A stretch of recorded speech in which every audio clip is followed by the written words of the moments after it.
un arbitrage, la grande différence effectivement entre la carabine, les épreuves ISSF et l'arbalète concerne le fait que les cartons, on contrôle d'abord sur des cartons et non plus sur des cibles électroniques comme maintenant en ISSF, et les cartons sont jugés de manière manuelle par des arbitres. Alors effectivement, l'impact du trait sur le carton fait que les cartons sont plus ou moins bien déchirés. Il faut donc une certaine expérience pour effectivement donner les points, donner la valeur du point sur le carton. Alors là aussi, depuis des années, par habitude et surtout par le désir des tireurs, le souhait c'est que pour être impartial, pendant toute la durée d'un championnat, ce sont toujours les mêmes arbitres, les deux mêmes arbitres qui vont juger tous les points, pour ne pas avoir de variation de jugement. Ensuite, effectivement, quand le match est terminé, le total des points est réalisé, il y a effectivement un palmarès. Les tireurs peuvent demander à voir les cartons, voir les additions, parce qu'il peut y avoir des erreurs, l'erreur est humaine, et ils peuvent effectivement contrôler s'il n'y a pas une erreur dans le comptage des points. Voilà les grosses différences.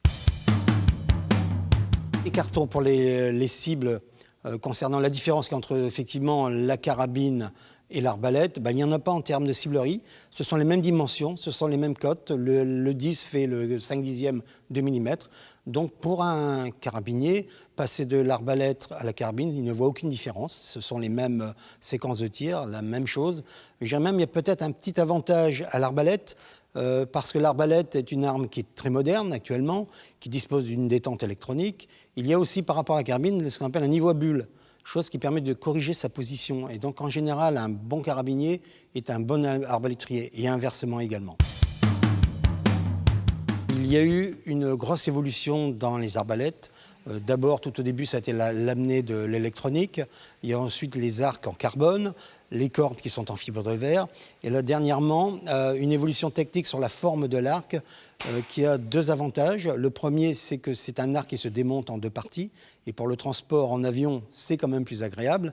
Parce qu'effectivement, les arcs anciens d'une seule pièce, on a retrouvé, pour des championnats de Coupe du Monde, des arcs qui étaient cassés, dus au transport de l'avion. Là, on démonte les deux arcs en deux parties, on les met dans une valise et on peut le remonter facilement. La deuxième chose aussi, on peut, avec une seule arbalète, faire les deux épreuves, l'épreuve 10 mètres et l'épreuve 30 mètres. Il suffit de changer les deux petits bouts d'arc, qui fait qu'on a une arc qui est beaucoup plus puissante pour le 30 mètres que par rapport au 10 mètres. Alors qu'auparavant, il fallait deux arbalètes, une arbalète pour le 10 mètres, une arbalète pour le 30 mètres. L'attrait, c'est effectivement la sensation au moment du tir. Le moment du tir, l'attrait, c'est la précision, comme la carabine, c'est la même chose. C'est le plaisir d'avoir cette secousse, d'avoir ce résultat qui est évoqué avant même l'arrivée du trait. La secousse permet de connaître ce résultat. Et puis, j'ai eu l'occasion de rencontrer il y a très très longtemps un entraîneur suisse qui était le coach de l'équipe de France.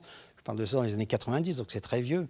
Et cet entraîneur suisse, parce qu'il faut reconnaître, l'arbalète, c'est une discipline très pratiquée en Suisse, où les meilleurs tireurs sont également suisses. Et il disait, quelqu'un qui est bon en l'arbalète, ce sera bon en carabine.